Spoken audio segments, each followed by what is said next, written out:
El prodigioso viaje de Edward Tulane por Kate DiCamillo. Capítulo 1.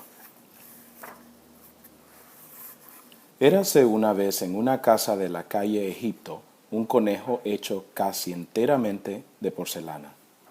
Tenía brazos de porcelana y piernas de porcelana, manos de porcelana y cabeza de porcelana, torso de porcelana y nariz de porcelana.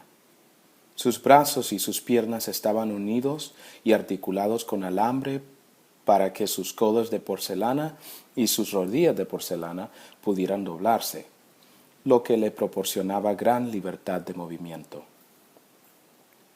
Sus orejas estaban hechas de verdadera piel de conejo, y el fuerte y flexible alambre de su interior permitía colocarlas en diferentes posturas que reflejaban el estado de ánimo del conejo: risueño, melancólico, hastiado. También su cola estaba hecha de piel de conejo auténtica, y era suave, esponjosa y bien proporcionada. El conejo se llamaba Edward Tulane, y era alto. Medía casi un metro de la punta de las orejas a la punta de los pies. Sus ojos estaban pintados de un azul penetrante e inteligente. En conjunto, Edward Tulane se consideraba un espécimen excepcional. Únicamente sus bigotes le daban que pensar. Eran largos y elegantes, como debían ser, pero de procedencia incierta.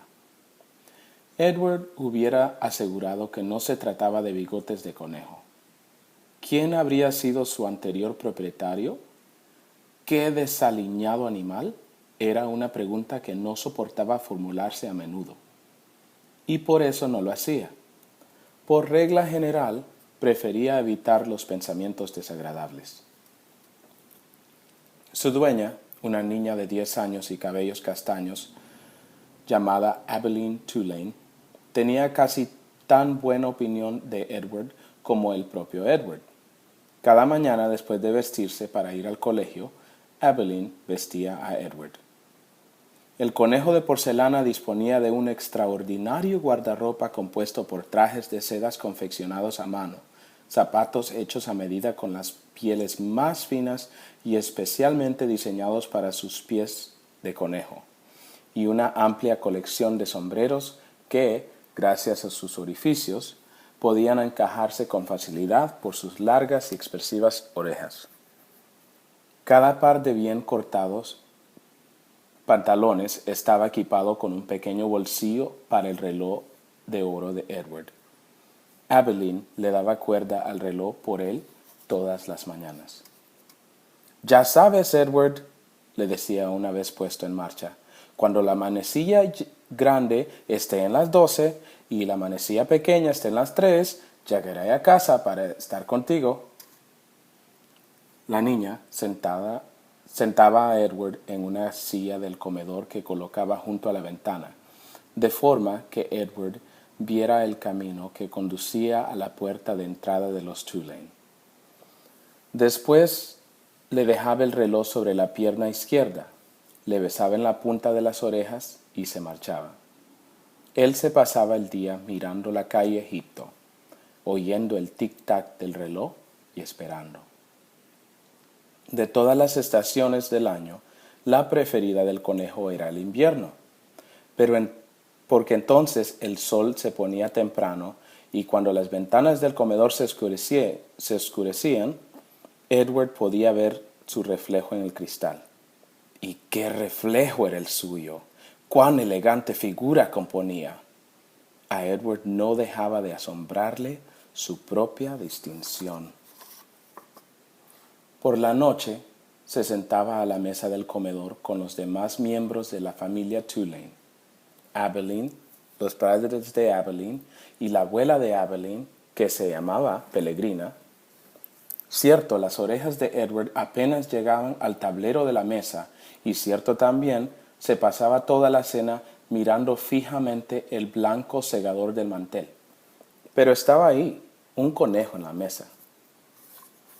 A los padres de Abilene les parecía encantador que la niña creyera que Edward era real, y que a veces pidiera que se repitiera una frase o una historia porque él no la había oído.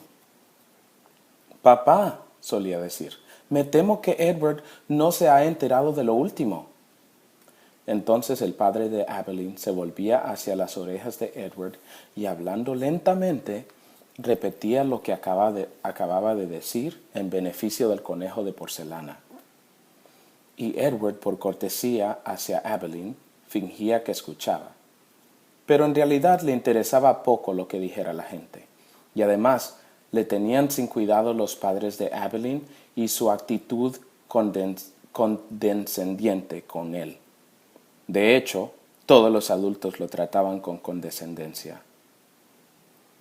Solo la abuela de Aveline le hablaba como lo hacía Aveline, de igual a igual. Pelegrina era muy anciana. Tenía la nariz larga y afilada y unos ojos negros y vivarachos que brillaban como estrellas oscuras. Fue Pelegrina la responsable de la existencia de Edward. Fue ella quien pidió que lo fabricaran, quien encargó sus trajes de seda y su reloj de bolsillo, sus vistosos sombreros y sus orejas flexibles, sus magníficos zapatos de piel y sus brazos y piernas articulados. Y todo era obra de un experto artesano de su Francia natal. Fue Pelegrina quien se lo regaló a Aveline en su 7º cumpleaños.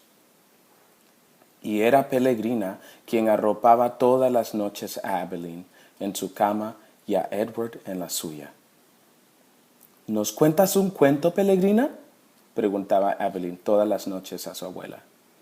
Esta noche no, señorita, decía Pelegrina. ¿Cuándo?, preguntaba Aveline. ¿Qué noche?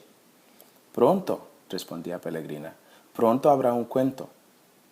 Y después apagaba la luz y Edward y Aveline permanecían en la oscuridad del dormitorio. Te quiero, Edward, decía Aveline todas las noches en cuanto Pelegrina se marchaba.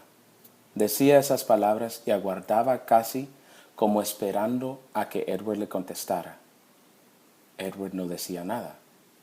No decía nada porque, por supuesto, no podía hablar. Yacía en su camita al lado de la cama de Aveline, miraba fijamente al techo y escuchaba el aliento que entraba y salía del cuerpo de la niña, sabiendo que en breve se quedaría dormida. Como los ojos de Edward estaban pintados y no podía cerrarlos, siempre estaba despierto. A veces, si Aveline lo dejaba en la cama de lado en lugar de dejarlo sobre la espalda, Edward podía mirar por las rendijas de la cortina a lo alto, al cielo nocturno. En las noches claras, las estrellas brillaban y su luz punteada le confortaba de una manera que no lograba entender. Solía contemplar las estrellas toda la noche hasta que al fin la oscuridad daba paso al alba.